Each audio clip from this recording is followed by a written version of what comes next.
In 1754, North America was a patchwork of wealth-generating territory, and it was fiercely contested.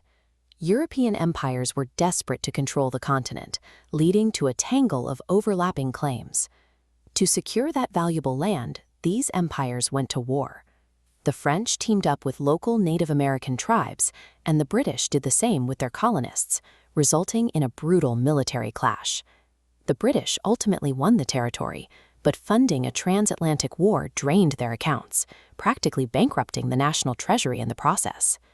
Acquiring land through warfare can destroy an empire's balance sheet. It leaves behind a mountain of debt, forcing the government to find aggressive new ways to generate revenue. Britain's solution to its bankruptcy was simple: send the bill to America. They started imposing a heavy, relentless series of taxes on the colonies to pay for the war they had just helped win. The colonists argued they had already paid for the territory with their blood. Furthermore, they had no voting representation in the British government to consent to these new financial burdens.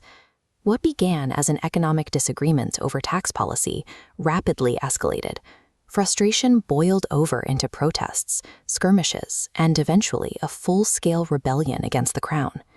This financial breaking point pushed the Americans to draft the Declaration of Independence in 1776, officially severing their ties to Great Britain.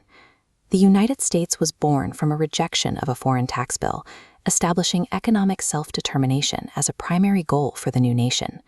But winning independence didn't fix the fragile American economy. The country was geographically trapped, relying on the Mississippi River to export goods, but the French controlled New Orleans and blocked their access to global trade.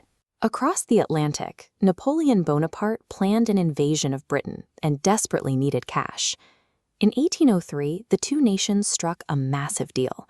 The United States bought the Louisiana Territory for $15 million, instantly doubling the physical size of the country. This single purchase removed the trade bottleneck and shifted the nation's focus from the Atlantic coast to the continental interior. To secure its own economic survival, the young republic realized it had to start buying up massive tracts of land, playing the same expansionist game as the empires it had just fled. Once the borders opened, the domestic population boomed. In those days, the average American family had 7 children, creating a mathematical certainty. Millions of people needed space to live and farm. This demographic pressure forced a migration westward into unclaimed and foreign-held territories. Thousands of Americans moved into the sparsely populated northern territories of Mexico. Within a few years, these settlers outnumbered the locals, broke away to form their own republic, and asked to join the United States. Tensions over the exact border of Texas quickly escalated into a war with Mexico. When the fighting stopped, the peace treaty functioned as a massive real estate transaction. The U.S. paid Mexico $15 million for the Northern Territories, and shortly after bought another slice for $10 million.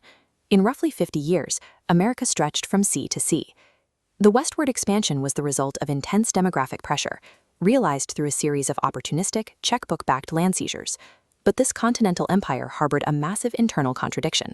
While northern states had outlawed it, the southern agricultural economy relied completely on the institution of slavery. For decades, politicians argued over whether newly acquired western territories would be free or slave states. That tension reached a boiling point in 1860 with the election of Abraham Lincoln. Believing Lincoln would abolish their primary source of economic wealth, the southern states seceded to protect their model, triggering the Civil War. It took 4 years and a devastating human toll for the North to win the war, free the enslaved population, and forcibly pull the country back together. Surviving that collapse forged a stronger, centralized federal government.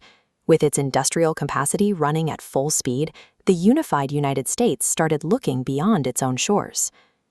After the war, checkbook diplomacy resumed. The U.S. negotiated a deal to buy Alaska from Russia for $7.2 million. Next, driven by business interests and the need for a strategic naval base, the U.S. government annexed the Hawaiian Islands.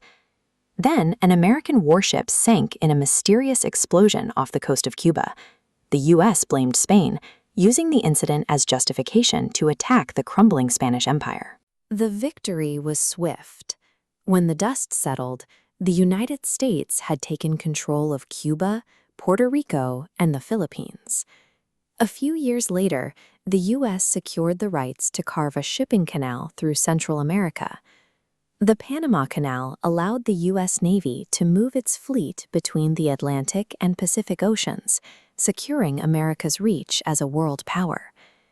The rebellious colonies, who once fought to escape an empire's war debts, had leveraged their own growing economy to buy, negotiate, and conquer a footprint that now spanned 2 oceans.